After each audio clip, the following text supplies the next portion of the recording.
Olá, bom dia a todos. Vamos dar continuidade ao nosso curso de resolução de exercícios. Essa é a nossa aula quarta aula, segunda parte. E exercícios de quais bancas estamos a resolver? Da banca VUNESP e da banca Consupla. O conteúdo dessa aula especificamente hoje é a respeito de uma teoria geral dos direitos e garantias fundamentais. Então aí vocês já estão com os exercícios. Vamos aqui então para o primeiro deles. Vamos tentar resolver estes 20 exercícios e na próxima aula, que será a quinta aula, nós vamos tratar já do artigo 5º, especificamente. Então vamos lá. Vou marcando aqui o que nós já vimos, a estrutura da Constituição. Nós vimos a estrutura inicial da Constituição, né? Nós vimos ontem o título 1 dos princípios fundamentais, o título 2 dos direitos e garantias fundamentais, com os seus 5 capítulos, né? Até o título 3 da organização do Estado, né? Cujo capítulo 1 é o da organização da OPA, Organização Político-Administrativa. Então, nós vimos a estrutura inicial da Constituição, nós vimos a classificação da Constituição, já falamos sobre isso, sobre a legalidade dos tratados. Então, hoje eu tenho que tratar sobre os status de Jelinek, crimes inafiançáveis e imprescritíveis, características dos direitos fundamentais, classificação desses direitos, dimensão objetiva e subjetiva, relação vertical e horizontal. Nós vamos falar tudo sobre isso nos 10 primeiros exercícios.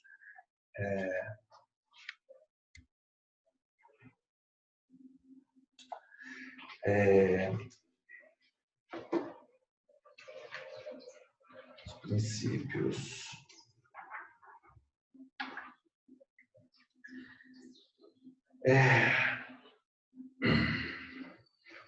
Nós já falamos então sobre aqueles 4 primeiros artigos, né? Até o artigo 5º. Eles são fáceis de serem decorados, né?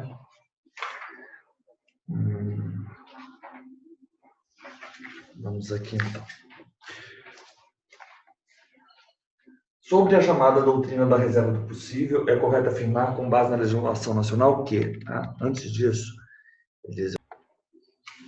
sobre a chamada doutrina da reserva do possível, é correto afirmar, com base na legislação nacional, que se trata de doutrina desenvolvida originalmente no direito brasileiro, a partir da aplicação no direito financeiro da chamada inexigibilidade de conduta diversa, inicialmente empregada no direito penal. Isso é falso, porque essa doutrina ela não foi desenvolvida no direito brasileiro, mas sim no direito alemão.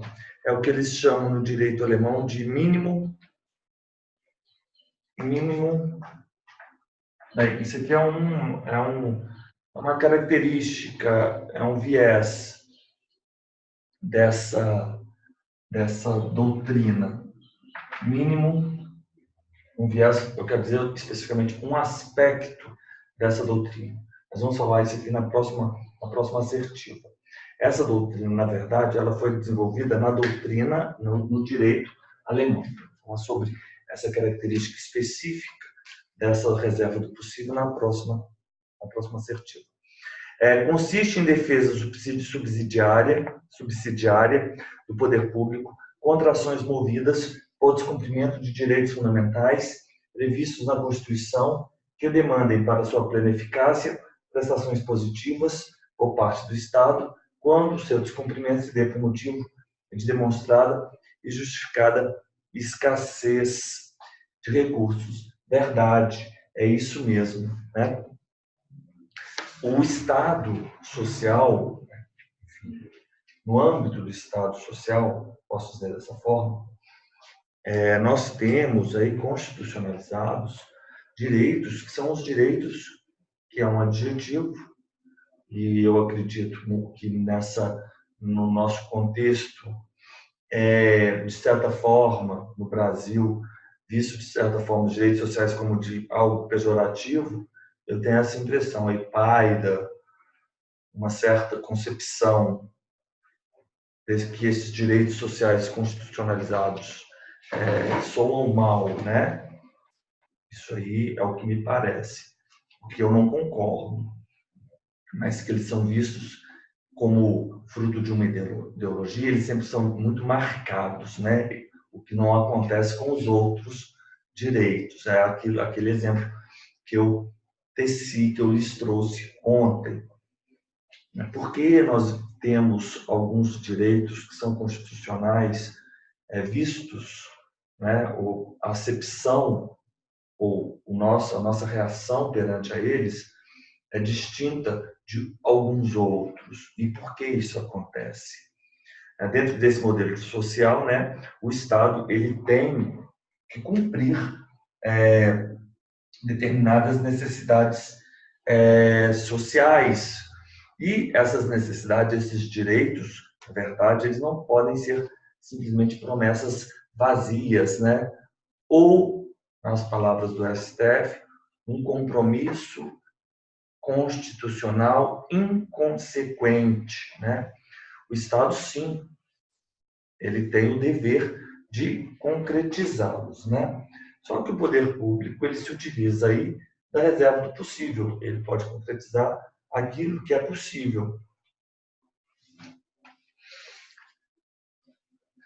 Financeiramente, então, os direitos sociais, que são prestações positivas feitas pelo Estado, só podem ser implementadas se houver recursos para tanto. É isso que é a reserva, que seria a reserva do possível.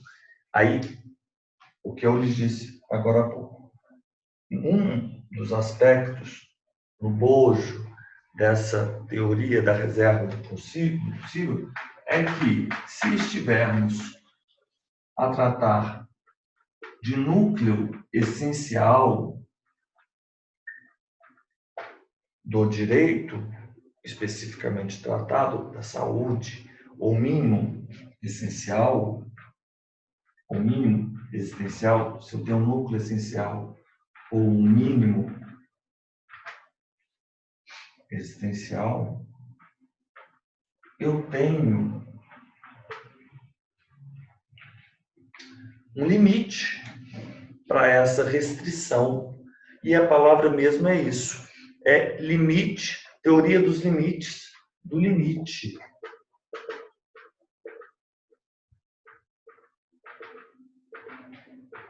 Dos limites. Ou então,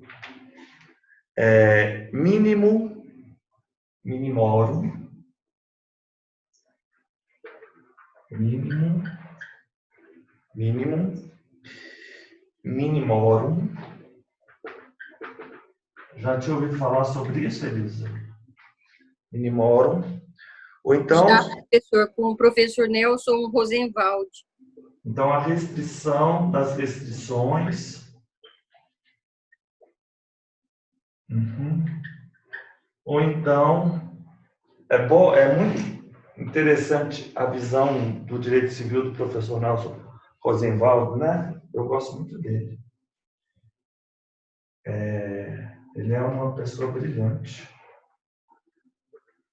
É bom, né? Uma pessoa inteligente, assim, no direito. E humano ao mesmo tempo, né? Eu sou suspeito para falar, porque eu sou fã dele. Demais, professor. Ele foi seu professor na faculdade? Não, infelizmente não, mas eu fiz alguns cursos em BH em que ele ministrava aula de direito civil. Eu tive assim, até um contato bem próximo com ele. Que bom. Tanto é que eu me despertei para o direito civil, os traumas que eu tive durante... Na verdade, eu tive só uma professora que era... meu santo batia com dela. Mas isso me prejudicou aí na faculdade todo o meu direito civil. Depois que eu conheci o professor Nelson Rosenwald, é que o meu mundo se abriu, assim, as coisas melhoraram para mim, no direito civil. Então é isso, Elisa, a teoria do limite dos limites, ou então mínimo minimorum, ou então restrição das restrições, ou ainda a expressão em alemão, limite dos limites, acredito eu, Schranken, Schranken, enfim. Então, essa cláusula do reserva do possível ela encontra insuperável limitação constitucional, no mínimo existencial.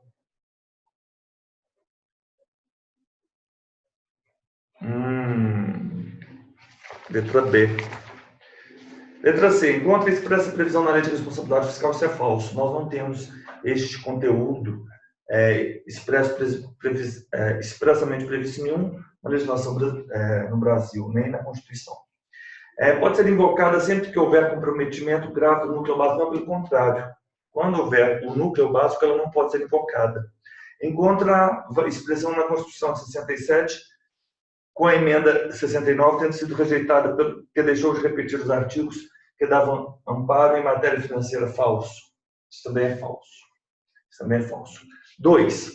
O elemento externo capaz de limitar ou até de restringir o acesso dos titulares de um direito fundamental social específico, face à limitação orçamentária do Estado, denomina-se, letra C, reserva do possível. Reserva do possível. 3. A Constituição Federal estabelece no parágrafo 2º do artigo 5º, aí, Elisa, sempre em mãos a Constituição, por favor, que os direitos e garantias expressos nessa Constituição não excluem outros decorrentes do regime e dos princípios por ela adotados, ou dos tratados internacionais em que a República Federativa do Brasil seja parte. A cláusula em questão estamos a tratar de interpretação inclusiva, porque permite o reconhecimento de direitos implicitamente positivados, os quais não encontram referência direta no texto constitucional. De fato, isso é verdade. É inclusiva, porque permite o reconhecimento dos direitos. É taxativa? Não, pelo contrário. Deixou de considerar os direitos dispersos? Não, ela é inclusiva. Considera como acréscimo os direitos fundamentais os expressamente enunciados? Não necessariamente. E letra E leva em conta que determinada norma atributiva de um direito enunciador não é também uma... Não. Se é garantia, também é considerado uma inclusiva, abarcada por essas disposições. Na verdade, o intérprete, o aplicador, ele deve buscar a interpretação mais ampla possível e não se limitar aí direito a uma engessada, a uma interpretação engessada, rígida. Não é por aí. 4. Em relação essa da Consulplan, remoção aqui em Minas, agora de 2018. Em relação aos direitos e garantias fundamentais, assinale a alternativa correta. A emenda que suprima a independência de um dos poderes ou que lhes torne autonomia imprópria. Resposta correta.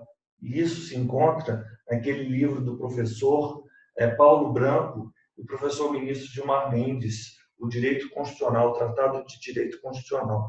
Especificamente aqui eu não tenho a edição, mas no meu livro, a minha edição é de 2008, é uma edição mais antiga.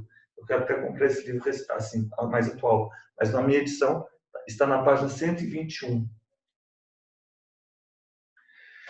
A questão, a referência, então, letra A é a resposta, mas vamos analisar as outras assertivas.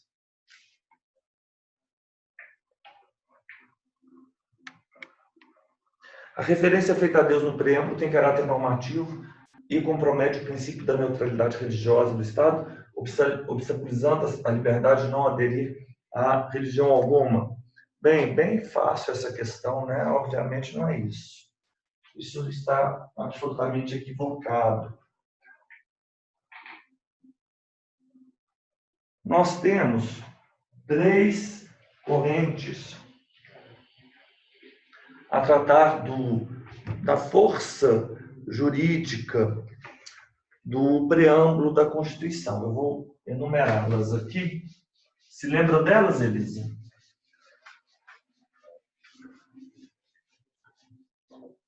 Professor, quanto ao preâmbulo, eu não sei as 3, eu só coloquei aquela que o um dos ministros do STF, eu acho que é o mais antigo, né, que fala que só tem força política, não tem força jurídica. Perfeito. A primeira tese é teses pertinentes ao preâmbulo. A primeira tese, são 3 exposições, são 3 as teses. A letra A é da irrelevância jurídica.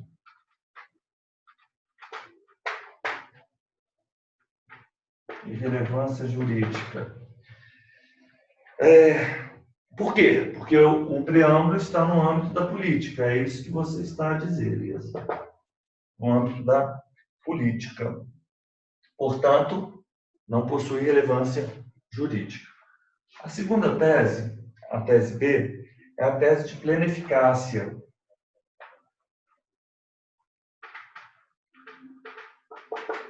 Plena eficácia, ou seja, eficácia jurídica, a eficácia jurídica das outras normas. Outras normas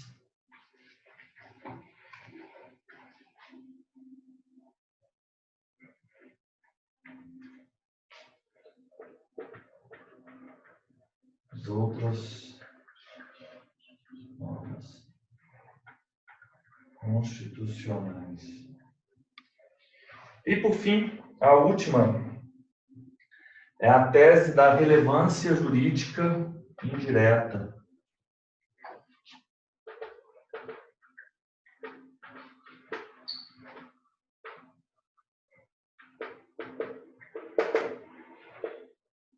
Relevância jurídica indireta, né?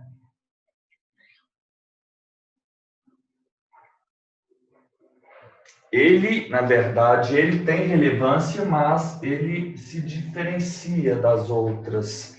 Ele faz parte, né, a tese, o preâmbulo faz parte da Constituição, ele tem uma força jurídica, mas ele não se confundiria com as demais normas jurídicas, com força jurídica, mas distinta das outras normas jurídicas constitucionais. Deixa eu ver aqui o que o professor Novelino fala a respeito do preâmbulo. Professor, o que eu tinha estudado era que na ADI 276 de 2002, o STF fez-se a teoria da irrelevância jurídica, segundo a qual o preâmbulo não tem força normativa por se situar, conforme o ministro Celso, fora do âmbito do direito, sendo mero vetor interpretativo que contém exortação aos princípios constitucionais e que não serve de parâmetro para o controle da constitucionalidade. Exato. Olha só o que o professor Marcelo Novelino diz no Manual de Direito Constitucional. Em todas as constituições brasileiras, houve a consagração de um preâmbulo, apesar da variação quanto à forma, conteúdo e extensão.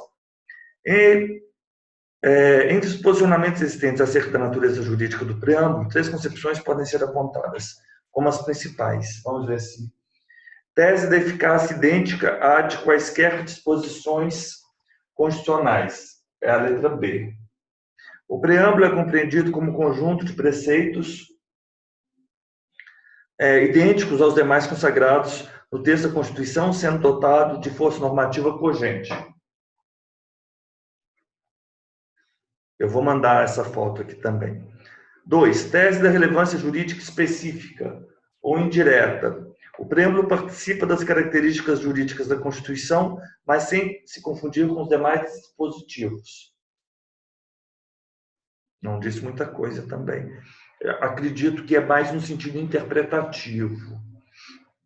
E tese da irrelevância jurídica, o preâmbulo não se situa no domínio do direito, mas da política ou da história, possuindo apenas um caráter político ideológico, destituído de valor normativo e força cogente, motivo pelo qual não pode ser invocado como parâmetro para o controle de constitucionalidade. Em que pese essa concepção não ser adotada pelo STF, parece-nos inapropriado afirmar que o preâmbulo da Constituição de 88 não possui relevância jurídica. Esse é o entendimento do professor Novelino. Isso porque, ao consagrar a liberdade, a segurança, o bem-estar, o desenvolvimento, a igualdade e a justiça como valores supremos da sociedade brasileira, o preâmbulo desempenha uma importante função hermenêutica, apontando os fins a serem buscados na concretização dos dispositivos constitucionais.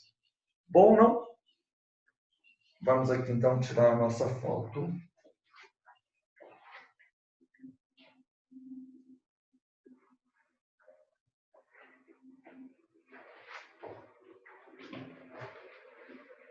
Eu vou tirar até essa foto aqui, Elisa, dessa parte do livro, porque aí nós temos aí...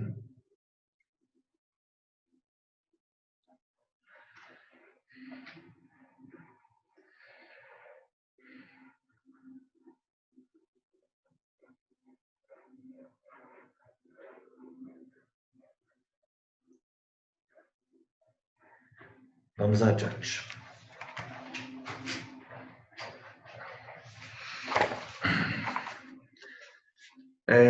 Letra B, então, falando sobre o preâmbulo. Eu marquei aqui sobre o preâmbulo. Eu vou marcar aqui preâmbulo, que era um tema que nós trataríamos hoje nessa aula. Falando sobre preâmbulo.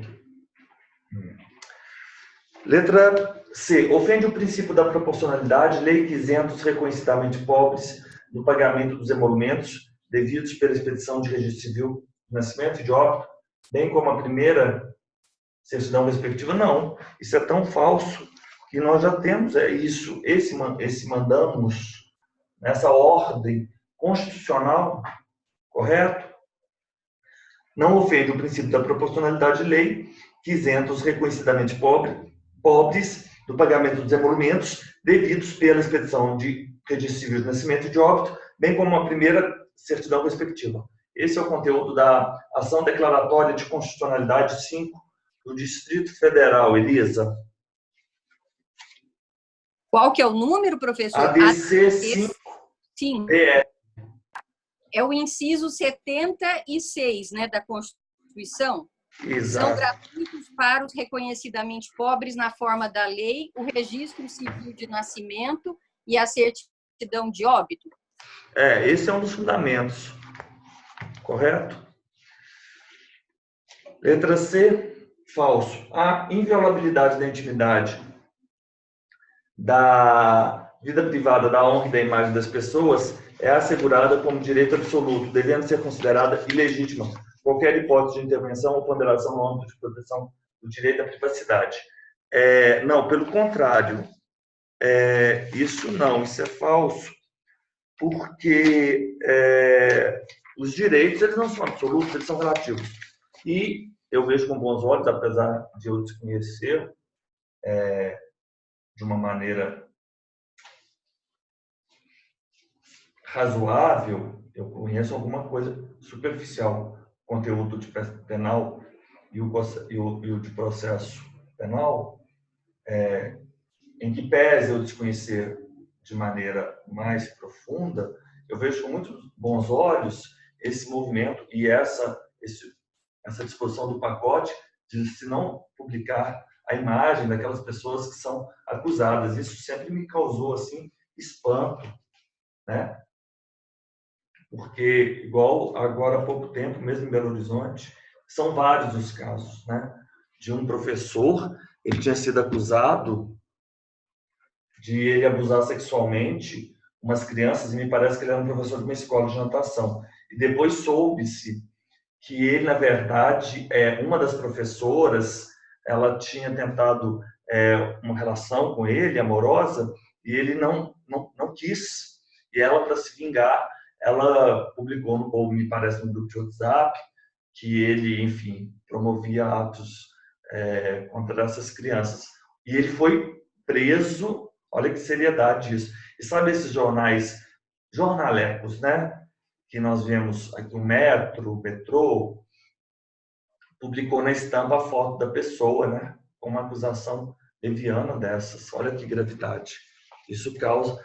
eu vi essa reportagem porque depois o jornal se desculpou, mas o estrago já estava feito, né? Porque muitas das vezes a pessoa vê só aquela chamada sensacionalista, ela não vê o pedido de desculpas, né? Muito interessante isso. Letra D, então, temos sempre a relatividade. 5. Em relação aos direitos e garantias fundamentais, assinale a alternativa correta. É absolutamente livre a manifestação do pensamento, não sendo vedado o anonimato? Não, pelo contrário, é vedado o anonimato. Artigo 5º, inciso 4º.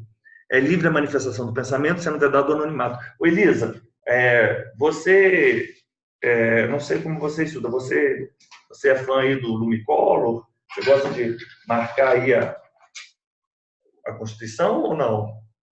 Ah, é? Ótimo. Então, Elisa, marca aí, ó, os incisos que nós já vamos tratar, porque na próxima aula nós vamos tratar muito aqui do artigo 5º, e é bom a gente já marcar, porque, né, nós já vamos identificá-los, aqueles que são sempre cobrados. Consulplan 2018, hein? A prova da Consulplan 2018. Consulplan 2018.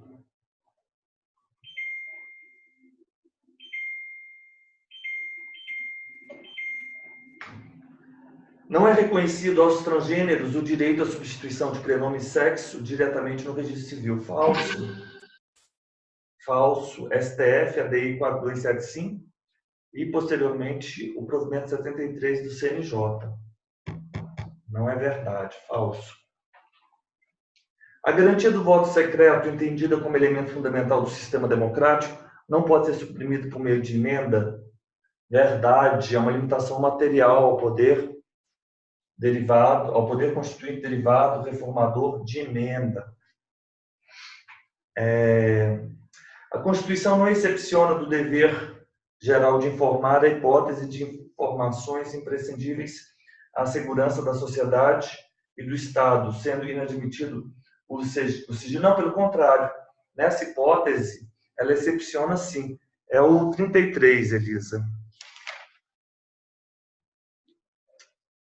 33.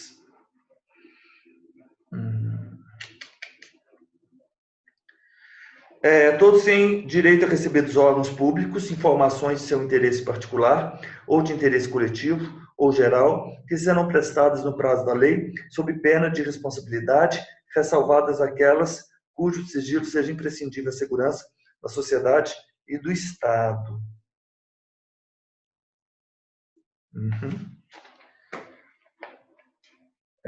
Sexta, a respeito dos direitos fundamentais, assinale a alternativa correta. Agora, nós vamos falar sobre as características dos direitos fundamentais. Então, eu vou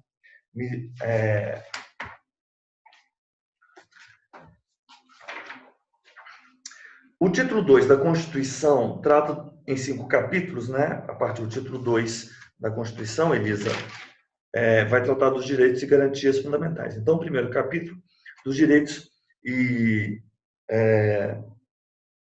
garantias fundamentais, sendo que o primeiro é os direitos e deveres individuais e coletivos, né?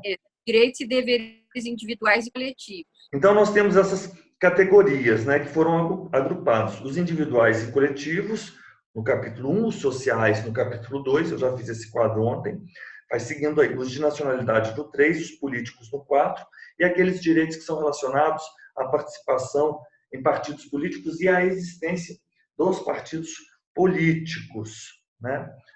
Então, vamos à origem, né, desses direitos fundamentais. Eles surgem, né, como necessidade de obstar ou de impor limites, ou pelo menos essa é a tese adotada. Eu não sei, eu não poderia dizer, eu vejo com desconfiança dizendo assim que os monarcas absolutistas, pode parecer estranho, né? Eu falar uma coisa dessa, muita gente iria dizer uma besteira, mas se fossem talvez tão cruéis como talvez é o nosso sistema atual. Você não consegue ver um maniqueísmo nisso, Elisa?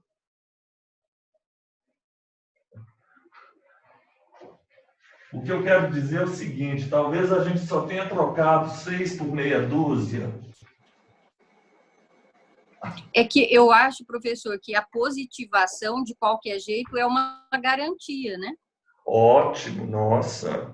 Mas que esse Absolutamente. abuso existindo continua, né? A gente vê isso o tempo todo. Eu estou lendo, professor, uma biografia do Mussolini, e a gente vê que muitas características do Mussolini, ele afirmava uma coisa, em seguida ele voltava atrás.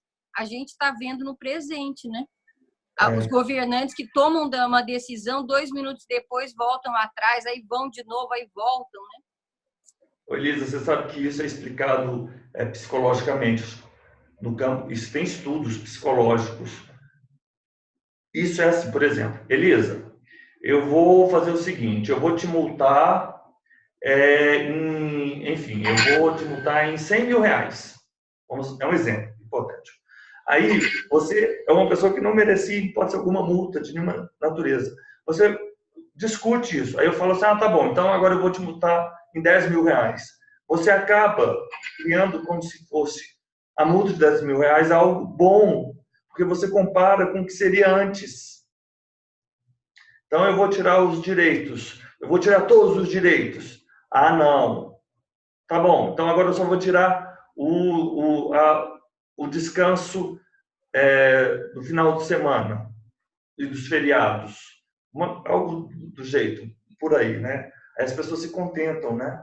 Ah, ótimo, agora a gente só vai poder trabalhar domingo. Eu não vou precisar mais trabalhar 18 horas. Mas trabalhar domingo também é ruim. Você está entendendo? É por aí. Vai nesse sentido, né? Você entende o jogo psicológico. Os primeiros direitos fundamentais, eles têm o seu surgimento ligado à necessidade de se impor limites e controles aos atos praticados pelo Estado e pelas autoridades, né? Então, ele nasce como uma proteção à liberdade do indivíduo frente à ingerência abusiva do Estado. E aí, por isso, por eles exigirem uma abstenção, o não fazer do Estado em respeito à liberdade daquele indivíduo, essa primeira dimensão, eu vou chamar dessa forma, essa primeira dimensão desses direitos, eles são os direitos negativos. É estranho dizer isso, né? Exige-se um não fazer do Estado. Então, nós vamos nomeá-los, vamos tê-los como direitos negativos. Direitos negativos é um direito do cidadão de o Estado se abster. Liberdades negativas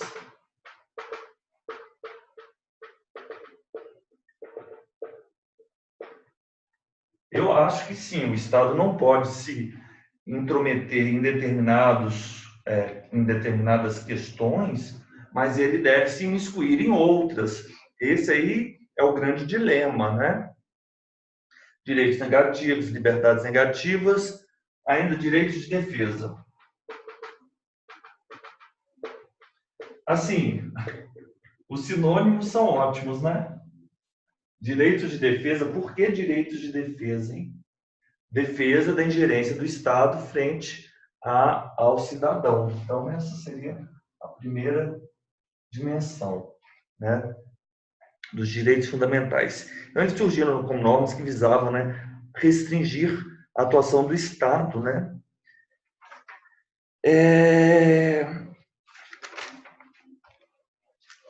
Aqui, nesse momento, Elisa, eu vou falar sobre os 4 status de Jelinek. Eu vou falar sobre isso, depois eu vou falar sobre as características, que é o conteúdo, mas eu vou falar agora sobre isso. Os 4 estados de Jelinek. Os 4 estados de Jelinek. Isso tem com vistas, né, para que se apreenda, né, o conteúdo e o alcance dos direitos fundamentais, né, e o papel desses direitos nessa ordem jurídica,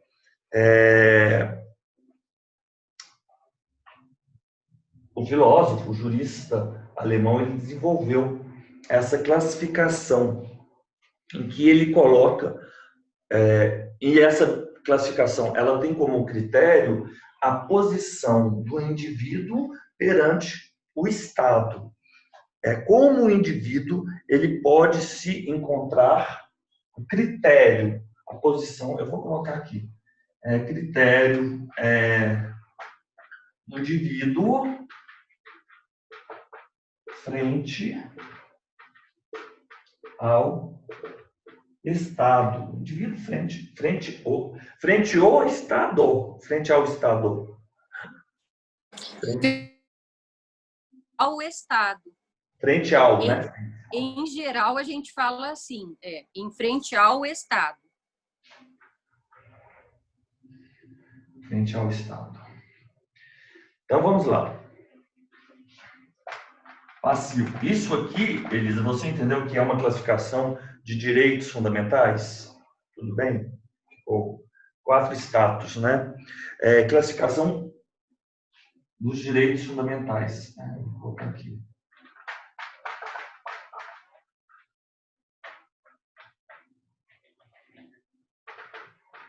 Nas suas anotações, você tem isso, Elisa? Passivo. Como assim? A pessoa, subordinação aos poderes públicos, sujeição a deveres fundamentais. Subordinação aos poderes públicos.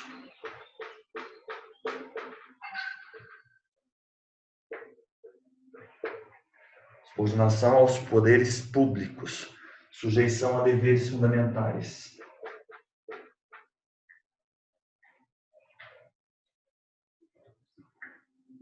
Eu tirei uma foto aqui do livro, professor, que está escrito do Jorge Jelinek, que desenvolveu essas diversas formas do indivíduo se colocar frente ao Estado.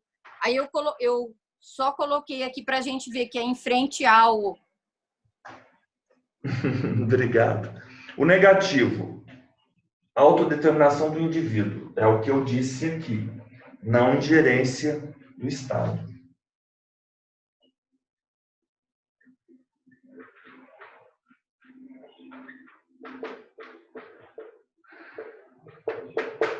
Eu acho isso aqui tão falacioso, a autodeterminação do indivíduo, mas é uma opinião subjetiva minha.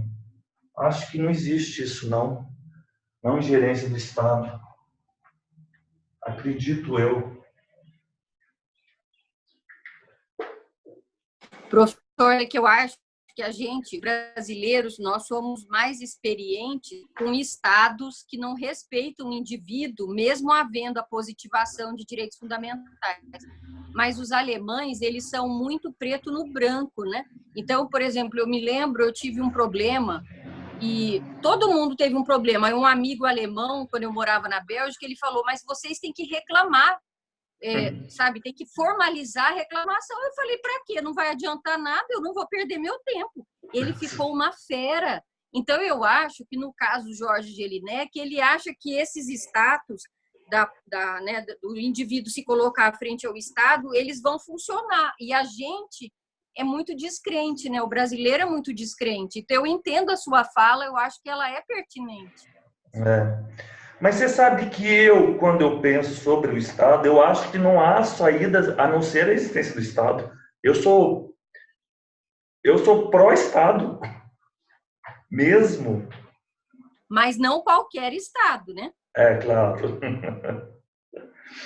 Positivo. Foi mais no sentido, Elisa, de, por exemplo, de nós estarmos já... É como se as cartas já estivessem sido lançadas, né? Como é que diz? Até dizia o Cazuza, né? O professor Cristiano Chaves, ele sempre cita aí o Cazuza, que já está... Como é que ele diz naquela música? Não vou cantar aqui, mas a letra é a música que foi interpretada, outro dia eu estava escutando essa música. Ele diz o seguinte, numa das músicas do Cazuza, que foi o tema daquela novela Vale Tudo, em 88, que as cartas nossas de brasileiros já estavam marcadas, antes mesmo de nós nascermos, né? A Simone, me parece, que canta essa música, ou a Bethânia, enfim, não me lembro agora. Negativo, positivo. Positivo. Positivo, exigência de atuação positiva do Estado. Exigência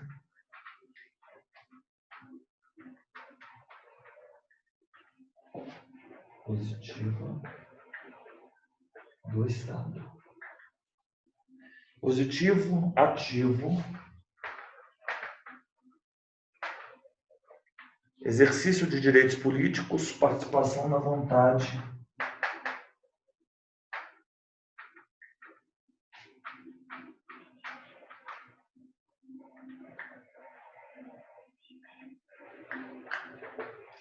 De direitos políticos, participação na vontade estatal.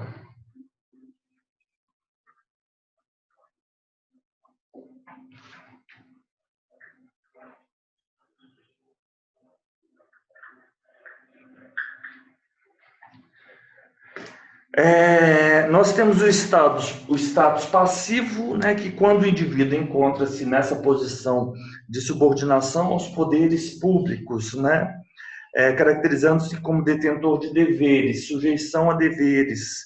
O Estado ele pode obrigar, nessa hipótese, o Estado, o indivíduo, mediante mandamentos e proibições. Estamos juntos, Elisa? Então, eu consigo entender. Então, passivo, quando ele se subordina à ordem, ao Estado.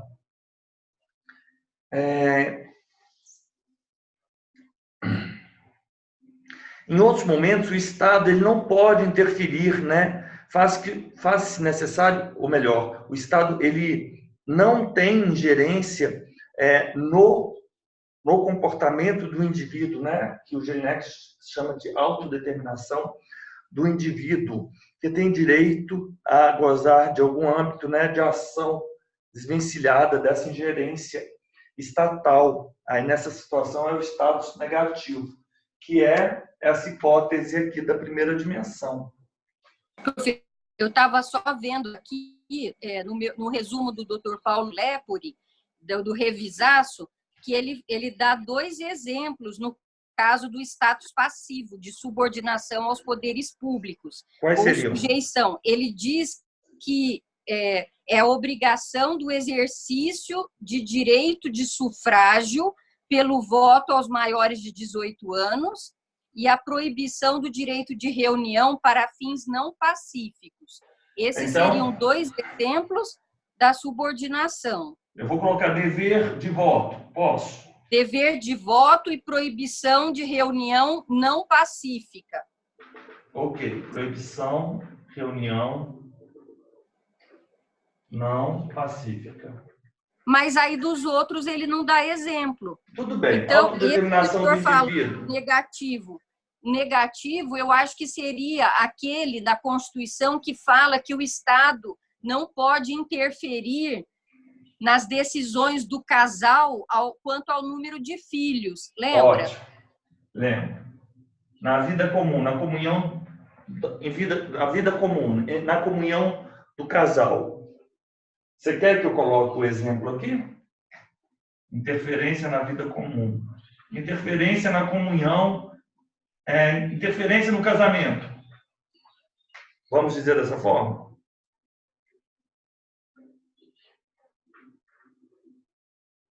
Então, vencemos. O status passivo, ok. É a sujeição, é o dever. O negativo é a não ingerência. Ótimo. Interferência no casamento. Na comunhão plena de vida instituída pelo casamento. O positivo seria a exigência de atuação positiva do status. Status positivo. Tem um outro nome para isso, que é status civitatis. Status civitatis. Status civitatis.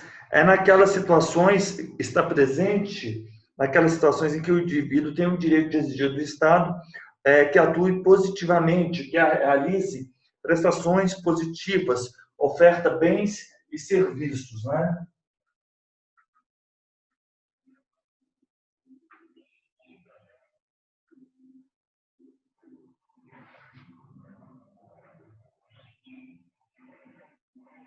É o direito de exigir do Estado uma atuação positiva, a prestação de bens e serviços. E o ativo, o status ativo, se dá aquela situação em que o indivíduo ele desfruta de atribuição para influenciar, né, a formação da vontade política.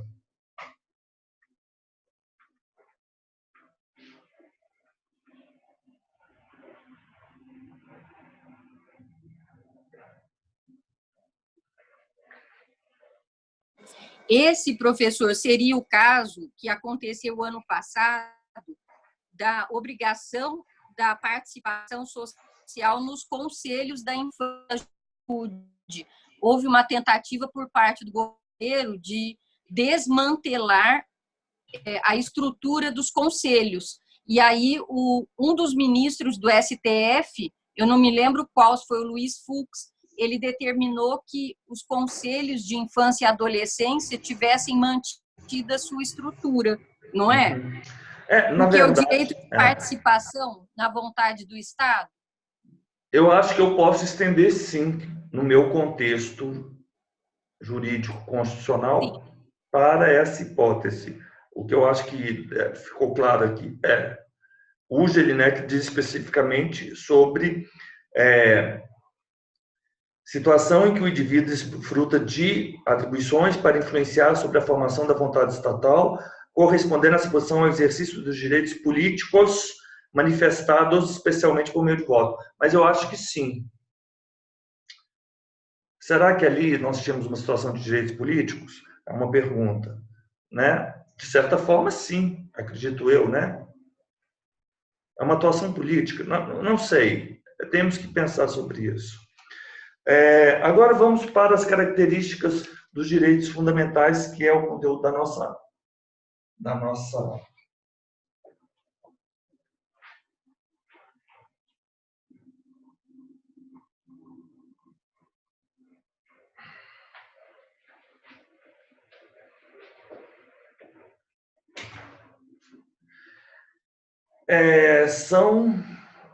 já tirei a foto.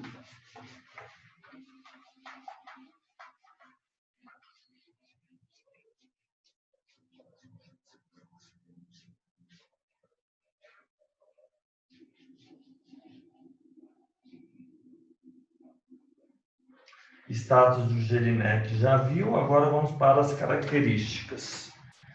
As características, então, características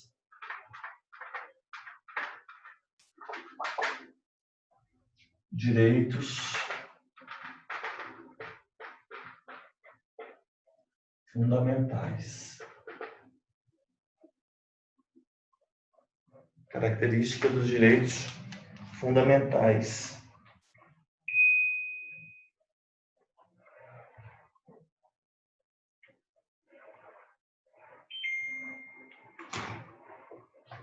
Imprescritibilidade. Nós temos A, B, C, D, E, F, G, H, I. Imprescritibilidade. Eles são imprescritíveis. Isso quer dizer o quê? Que esses direitos fundamentais, eles não desaparecem pelo decurso do tempo. Eles não se prescrevem pelo decurso do tempo.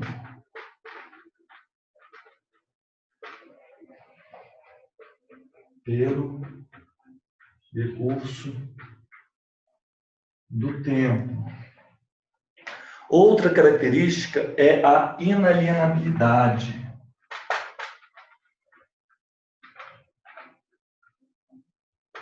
Inalienabilidade. Não há possibilidade de eles serem alienados, de eles serem transferidos. Há uma certa, talvez, uma relativização aí quanto à intimidade, em algumas hipóteses, né? Por exemplo, a do Big Brother. Inalienabilidade. Irrenunciabilidade.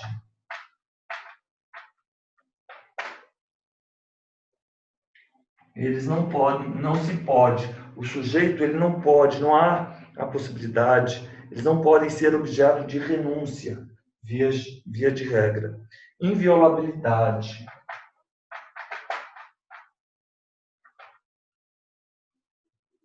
Inviolabilidade. Impossibilidade, né, de sua não observância por disposições infraconstitucionais, né, ou por ato, eles são invioláveis, né?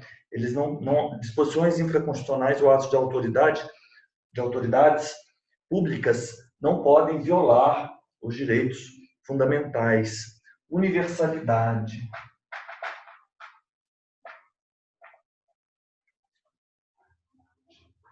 Universalidade. Universalidade deve abranger todos os indivíduos, independente de sua nacionalidade. Universalidade diz respeito ao indivíduo.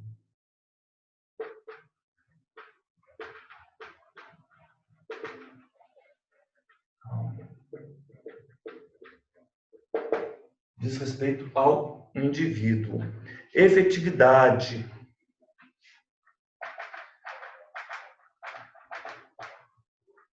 Diz respeito ao dever, na verdade. A atuação do poder público deve ter por escopo ele garantir, o Estado deve garantir a efetivação dos direitos fundamentais.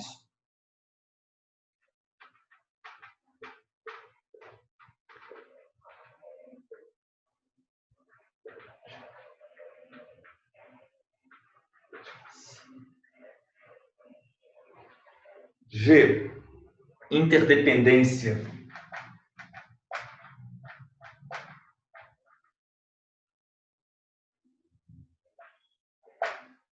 Interdependência, o que quer dizer isso? As várias previsões constitucionais, né, apesar de autônomas, né, elas possuem diversas interseções. Assim, a liberdade de locomoção está intimamente ligada à garantia do habeas corpus, bem como a previsão de prisão somente por flagrante delito ou por ordem de autoridade judicial. Complementaridade.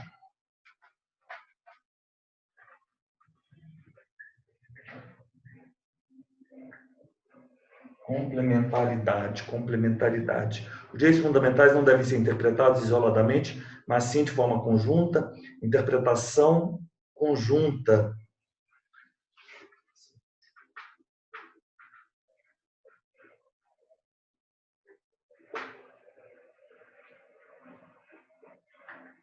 Interpretação conjunta, interdependência.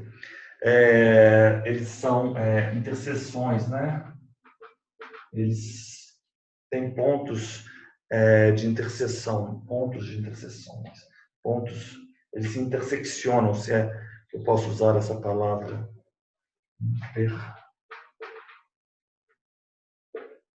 E relatividade. Esse é o problema, Elisa. Relatividade é usado como sinônimo de limitabilidade. O problema dessa questão é justamente este. É muito capciosa essa questão. Porque quando eu fui resolver essa questão, eu não conseguia perceber, porque eu ligava. O problema de classificação é isso. A banca adota um determinado marco teórico, um determinado autor, uma determinada classificação, e se atém a ele. Se você desconhece aquela classificação, você corre o risco de errar a questão. Porque limitabilidade? Bem, eu pensei, não, os direitos fundamentais, eles são ilimitados. Há inúmeros outros, talvez ainda nem imaginados, ilimitados. Mas a ideia não é essa. Isso aqui é sinônimo de relatividade. Neste contexto, eles não têm natureza absoluta.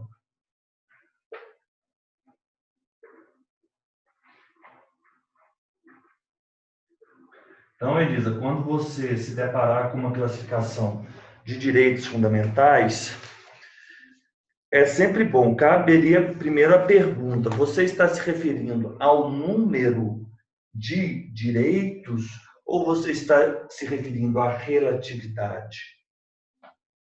Porque há alguns autores que atribuem o fato de eles não terem natureza absoluta como sinônimo de limitados. A respeito dos direitos fundamentais, assinale a alternativa correta. Historicidade, universalidade, falamos, ilimitabilidade. Logo na letra A, irrenunciabilidade, imprescritibilidade, são algumas das características dos direitos fundamentais. Então, este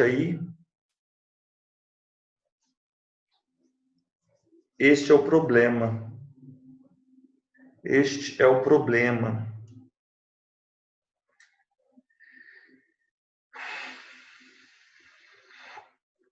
Essa ilimitabilidade que eu estou falando para você, Elisa, você sabe como ela é chamada?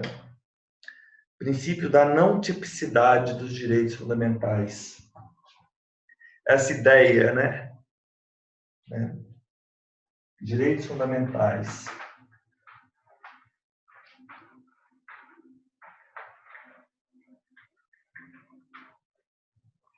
Direitos fundamentais.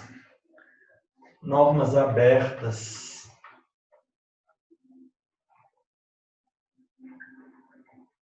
O sinônimo disso é princípio da não tipicidade dos direitos fundamentais. É igual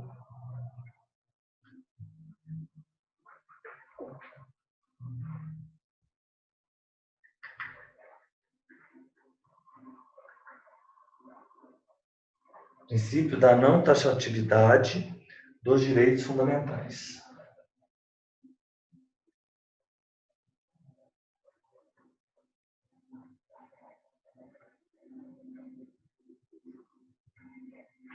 Dos direitos fundamentais, né? O que permite que haja novos direitos, né, não previstos anteriormente.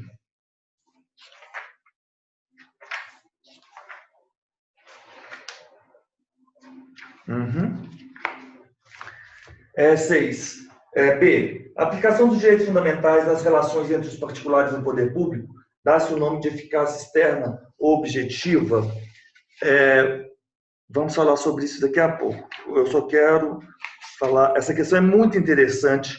É uma questão do provimento, é a questão da VUNESP. Muito interessante essa questão.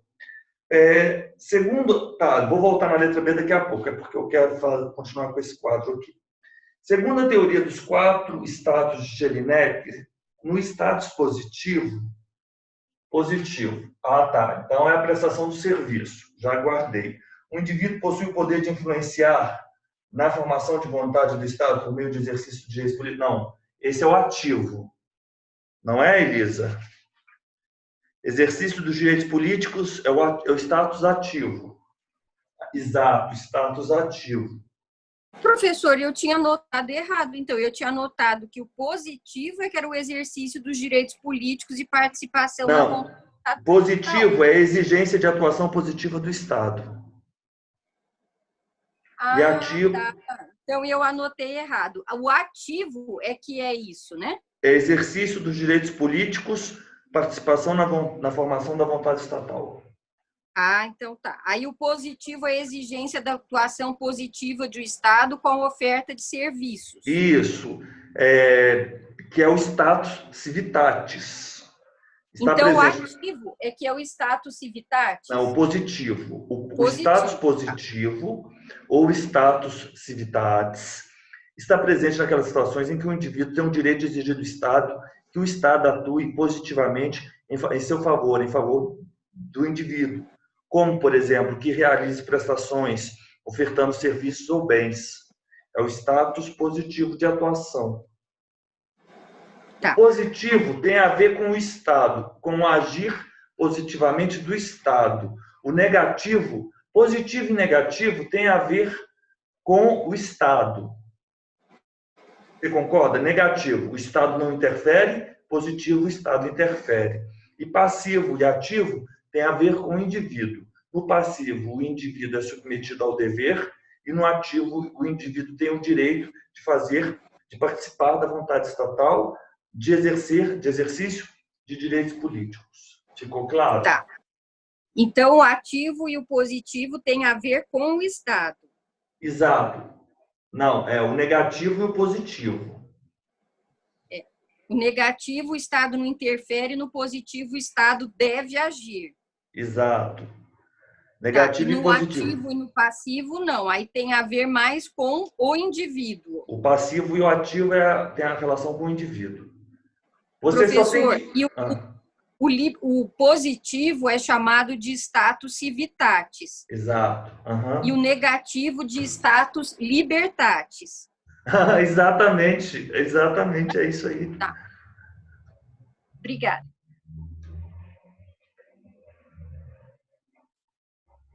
Vou tirar aqui uma foto, então, das nossas classificações.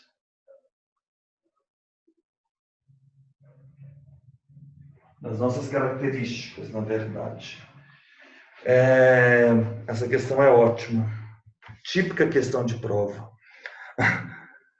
Por afrontar, letra D, por afrontar o direito à liberdade de expressão previsto na Constituição, é inconstitucional o dispositivo que proíbe, no âmbito da programação das emissoras de radiodifusão comunitária, a prática de proselitismo. Elisa, esse aí é o STF ADI 2566. Isso é verdade, é verdade. As rádios comunitárias, sim, elas têm o direito de se comunicarem e, enfim, de expressarem, de praticarem o proselitismo, né? Arrebanharem, né? Os fiéis, né? Essa palavra está muito ligada aí ao âmbito religioso, né? Prosélitos, né? Arrebanhar, né?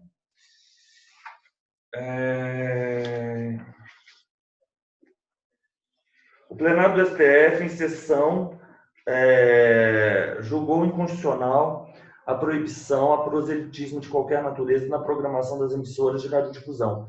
Segundo os ministros, essa norma constitui censura prévia e ofende ao princípio constitucional da liberdade de expressão. Por maioria de votos, foi julgado procedente a ADI, que é a ADI 2566, ajuizada pelo Partido da República, contra o dispositivo da Lei 9612, parágrafo 1º, artigo 4º, que instituiu o serviço de radiodifusão comunitária.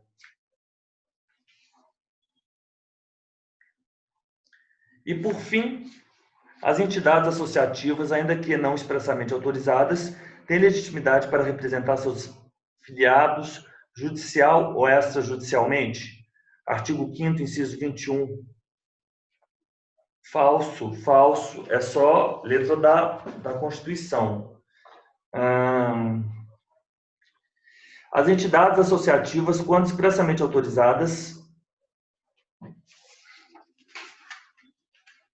ainda que não expressamente, quando expressamente autorizadas, têm legitimidade para representar seus filiados judicial ou extrajudicialmente. Ótimo. Agora, Elisa, vamos só voltar aqui na questão B, que essa questão B, ela vai tratar sobre essas dimensões objetiva e subjetiva dos direitos fundamentais. A aplicação dos direitos fundamentais nas relações... Vamos lá.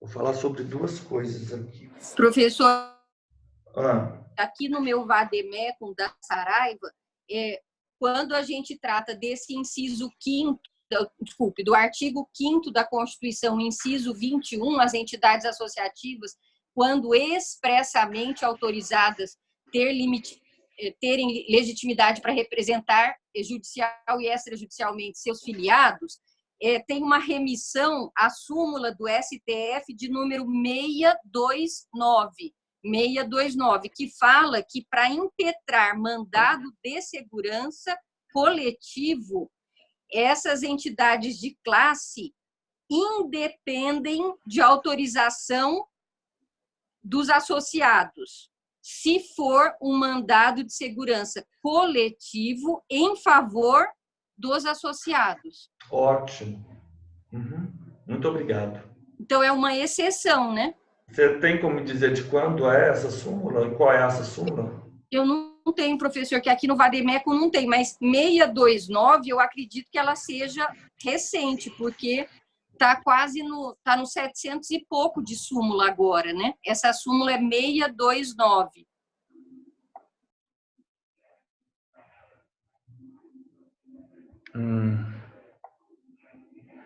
Deixa eu jogar aqui, Elisa, só um minutinho.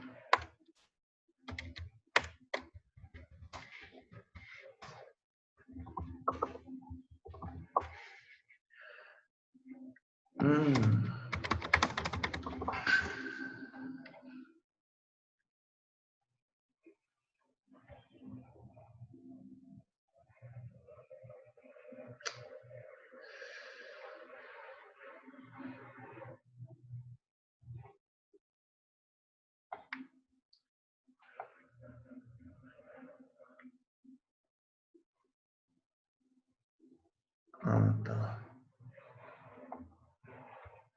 629, Elisa, peraí. Essa súmula que você está falando, Elisa,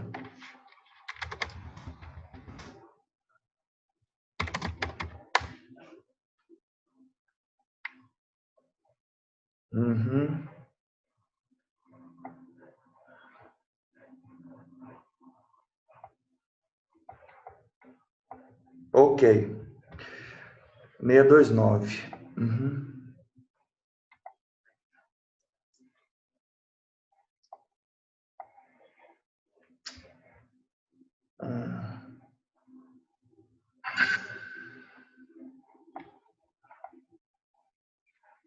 Peraí. É difícil esse site, eu fico aqui procurando, ele custa.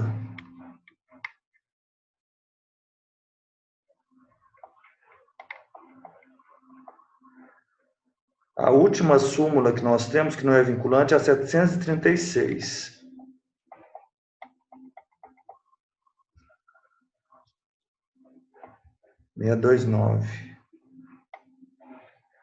A impetração de mandado de segurança coletivo por entidade de classe em favor dos associados independe de autorização. A eficácia subjetiva da coisa julgada formada a partir de ação coletiva de rito ordinário ajuizado por associação civil na defesa de interesses dos associados somente aos filiados residentes no âmbito da jurisdição do órgão julgador, que ou fosse no momento anterior ou até a data da propositura, aí jurisprudência selecionada. É bem interessante essa parte aqui, se eu tivesse tempo, eu acho que seria ótimo. A gente lê essas, você está entendendo? Seguir as súmulas ali, a jurisprudência, a legislação, a jurisprudência selecionada, né? Ó, vamos lá, porque eu quero falar sobre dimensões objetiva e subjetiva. Dimensões objetiva.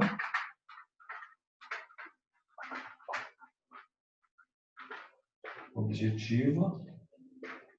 Subjetiva. Dos direitos fundamentais.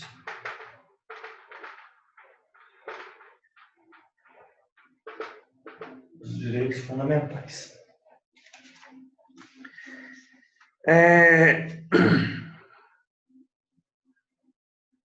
A dimensão subjetiva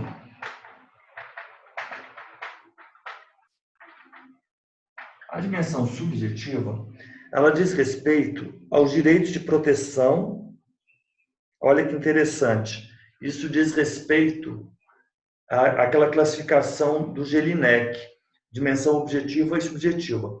Então, a dimensão subjetiva ela vai englobar a proteção, ela diz respeito aos direitos de proteção,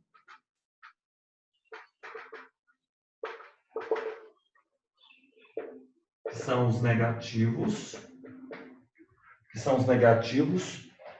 o Estado, né?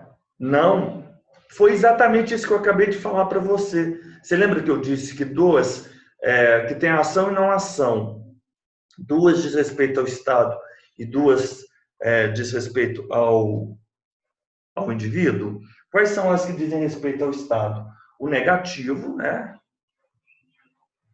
Direito de proteção, negativos do Estado, negativo, mas ele inverte. Direito de proteção negativos e de exigências negativo e positivo, ele diz a dimensão subjetiva.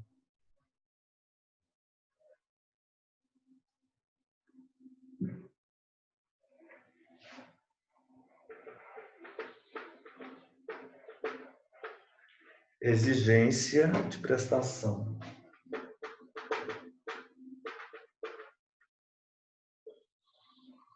Prestação. Positivos. Subjetivo, então, ele diz respeito a um indivíduo em face do poder público.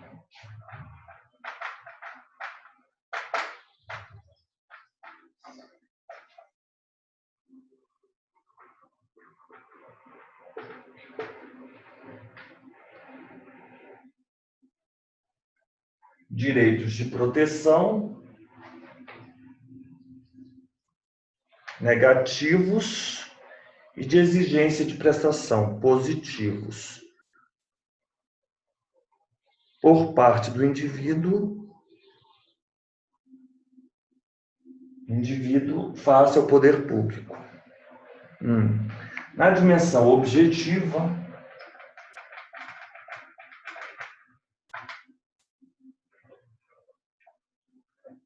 nós temos o Estado frente ao indivíduo, né? Na dimensão objetiva, os direitos fundamentais são compreendidos como um conjunto de valores objetivos básicos de conformação do Estado democrático de direito, estabelecendo diretrizes para a atuação dos poderes e ainda para as relações entre particulares. Conjunto de valores básicos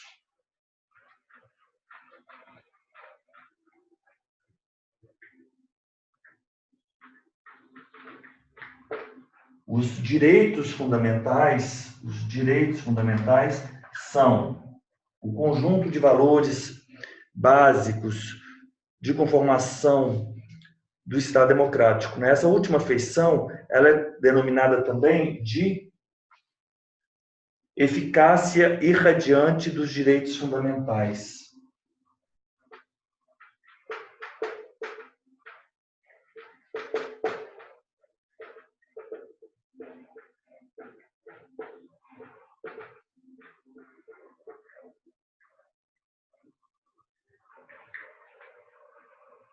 Eficácia irradiante dos direitos fundamentais. O efeito irradiante dos direitos fundamentais, ele decorre de sua acepção, de sua dimensão objetiva.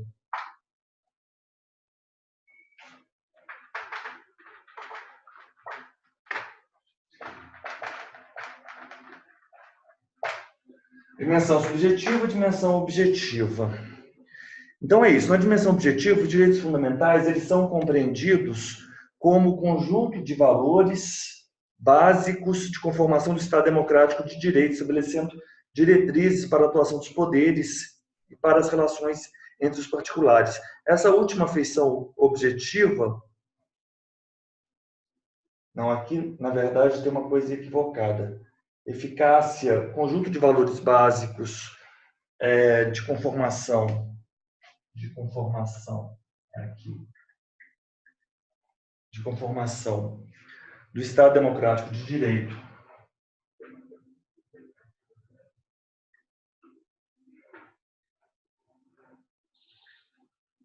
Poderes e para os particulares. Essa dos particulares que é a eficácia radiante dos direitos fundamentais. Quando eles devem ser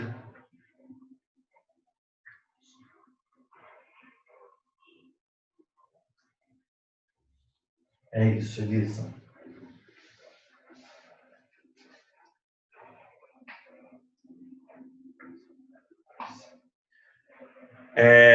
Ficou claro, né? A aplicação dos direitos fundamentais nas relações entre particulares e o poder público dá-se o nome de eficácia externa à aplicação dos direitos fundamentais. Isso aqui é outra coisa. Dá-se o nome de eficácia externa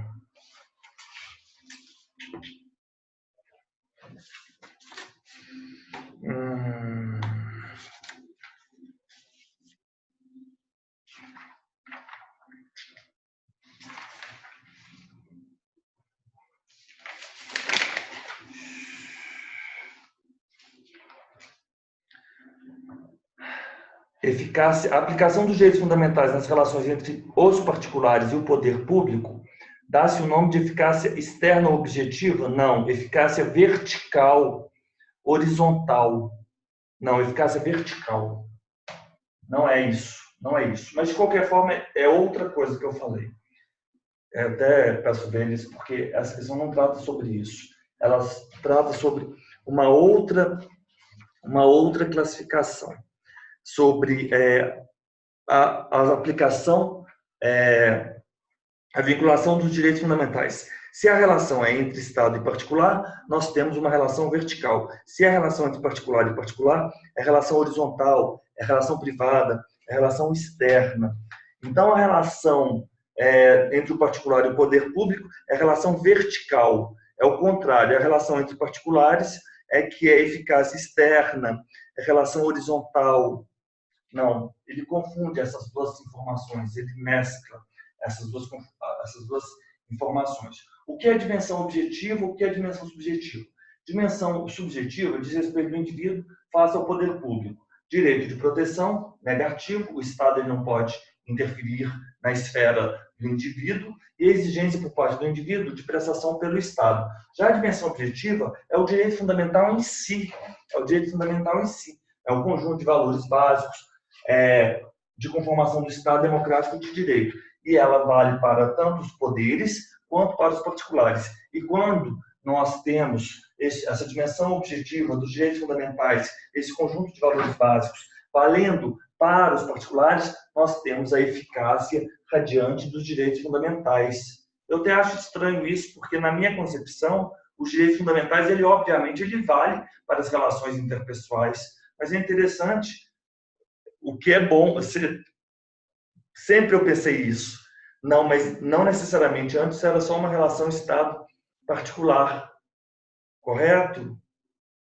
Mas é bacana eu sempre ter pensado que sempre os direitos fundamentais eles se aplicam às relações interparticulares, e aí eles dão o nome disso de eficácia radiante dos direitos fundamentais. E o que, na verdade, ele falava aqui na segunda, é que nessas relações privadas, porque os direitos fundamentais, eles regulam, principalmente regulavam, principalmente as relações Estado-indivíduo, as chamadas relações verticais. Mas, hoje, as pessoas, os particulares, eles sofrem as relações particulares daqueles indivíduos, entre eles, sofrem incidência dos direitos fundamentais. Por quê? Porque os direitos fundamentais, em sua dimensão objetiva, eles têm, relativamente aos particulares, eles têm eficácia radiante. Isso quer dizer, então, que a essas relações aplicar-se-ão, sim, estes princípios, Por exemplo, se eu tenho um ajuste contratual, o contrato de trabalho é válido, claro, mas desde que aquela cláusula obstativa, mas aquela cláusula, por exemplo, porventura existente, que obsta o direito de greve, ela não tem nenhuma validade frente ao ordenamento jurídico. Então, essa vinculação dos direitos fundamentais, quando estamos a tratar Estado particular, relações verticais, relação entre particular e particular, relações horizontais, privadas, externas.